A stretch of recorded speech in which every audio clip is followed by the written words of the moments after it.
Hey everybody, this is Ken with Gateway Classic Cars. I'm talking today with Doc Logan. Doc has a great show coming up on July 15th here at our O'Fallon showroom.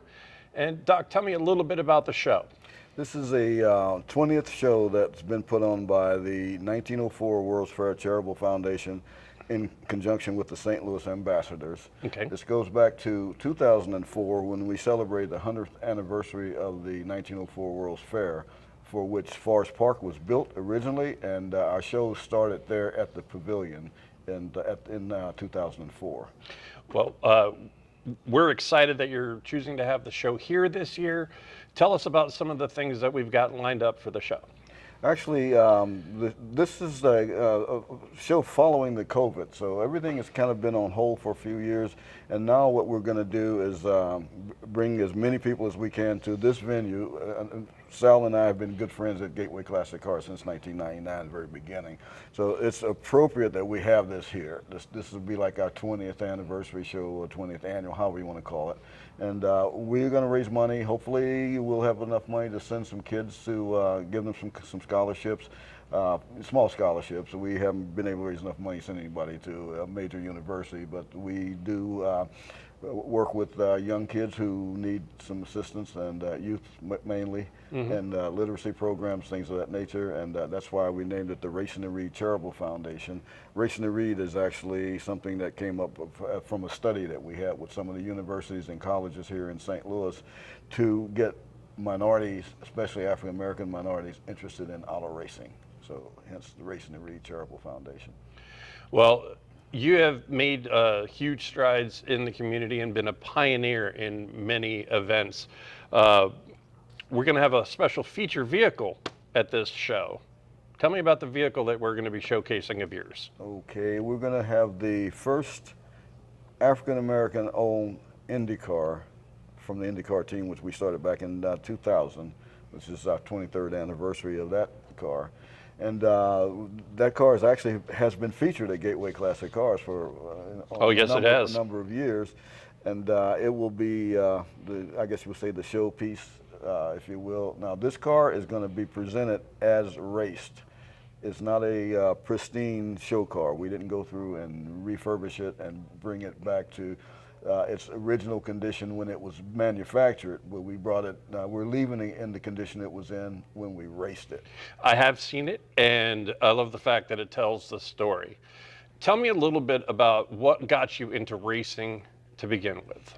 That's really simple. In my day, and I'm a little bit older than most of the people who will probably be at the show, we were pre-hot rod days. I remember when hot rods first got started and the NHRA and all that was getting started. So as a young guy racing anything that had wheels on it, whether it be, we weren't old enough for cars, but we raced skates, we raced motorcycles, we raced bicycles, we raced whatever you could get wheels to get the roll on it. So that was kind of the history. If you were a young man in America in my era, cars and motivation was what you were interested in primarily. And naturally, when you get 16, that was a high spot. You got your driver's license, you can go out and get on the road, so legally. Excellent. Yeah. So July 15th here at Gateway Classic Cars. You can check out information on gatewayclassiccars.com. We're going to have some information on this video that you can contact. Registration is $20. $20 for a vehicle, whether it be a car or a motorcycle, it doesn't matter. Okay. And we will have our trophy presentation at right around 2 p.m. So we'll have the registration, which will start from 10, and we'll accept cars as long as they're coming in prior to being able to be judged, as long as they come in early enough that they can be judged. And we're not looking for only pristine, high-end show cars. You can bring your soccer mom van, you can bring your motor scooter, you can bring anything that you have that's on wheels, because all the money's going to charity. So, fantastic. And every dime of it goes to charity, 100%. We don't have any administrative fees. Anybody who works with our organization is volunteer. So every nickel that comes into the charity goes out to charity. Well, everybody here at Gateway Classic Cars, we're very, very excited to be a part of it, and we look forward to the show. I have a surprise. Doc actually has his Indy car here with us today. We'll be back in just a moment. Let's take a look under the hood and see what Logan Racing is all about. Hey everybody, welcome back. We're in the warehouse here at Gateway Classic Cars, and as I told you before, we've got Doc's Indy Car here in person. Doc, I love every time I get a chance to see this. Tell me the story about this car. Ken, this car right here has a lot of history to it. In '96, the Indy Racing League was started. And the first race was done at Walt Disney World with a completely different spec car. This car was the IRL spec car that started in '97. Okay. And it was the first race at Phoenix Raceway in Phoenix, Arizona. Mm-hmm. In '97, this car won the first race of this spec. Okay, this is a Dallara car made by Dallara in Italy, and this car also was the first solely owned African American Indy car, which I bought this car from the Team Extreme that had been running this car. The whole story of this car and your racing career is amazing. You are getting this set up to reintroduce into the vintage Indy circuit, is that correct? Yes. A few years ago, Mike Leishman started the Vintage Indy Registry, mm-hmm. and we met at the car show, actually the auto show in St. Louis, at, mm-hmm. Here that they have at the convention center. And Mike knew all about my history. He knew history that I had forgotten. So we started talking, and he asked me if I was, still had the car. I said, sure, I got it. And I told him where it was. I said, you can see it over Gateway Classic Cars. And he says, well, I want you to join my Vintage Indy Registry. And after a little discussion, I said, okay, I don't mind doing that.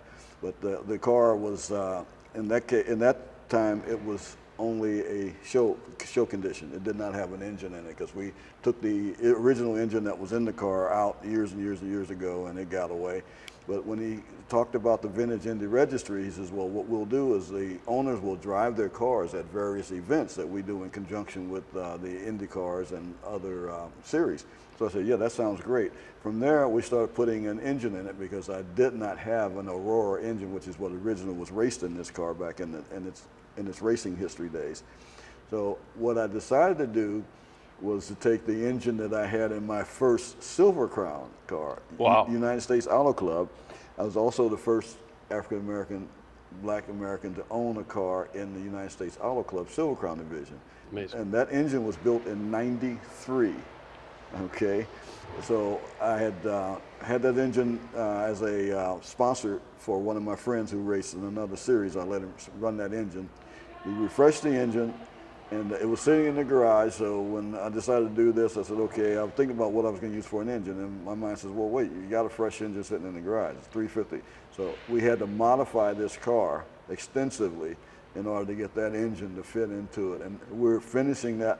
As a matter of fact, this weekend we should probably put this car on the ground and drive it around the parking lot here. I can't wait to see that. Decades of racing history, both with you and the car. Tell me a little bit, for people who are watching that may not be familiar with all the ins and outs on a car like this. What do we have underneath all the exterior here? We have exactly what you have in your street car, only on steroids. Okay. Okay. We got a steering wheel. It's removable, because you can't get in and out of the car with the wheel on it, so you take the wheel off. Now this is an old style wheel from the era that this car, the newer ones have all their dash instruments and everything in the wheel, and the driver operates everything from the steering wheel. But that's the way this car was run, so that's what we're going to be, putting it back the way it was when it was a racing car. See what else, when you're going to get in this car, you have to remove a few pieces. Okay, this is a head rest piece, and after you get in the car, then one of your crew members or someone will have to put that on, because you can't get in and out of the car very easily. You can, but not too easy without this. And let's see, what else is there about the car? Well, we don't have the nose piece on it. The nose piece will add about another 1.5 to 2 feet to the length of the car, and it's got adjustable wings on it, so that's for aerodynamics. This car right here is sitting on what we call tow wheels. So before we drive the car on the track, we take these wheels and tires off and put race wheels and tires on that. And same way with the with the rear, you can adjust this wing. These are for different tracks. You have different settings to get your aerodynamics on it. The inboard suspension is in here. The shocks are here, and everything operates off push rods. So it's a little bit different than your street car, but it's the same principle. Same thing up at the front. You got the push rods up front.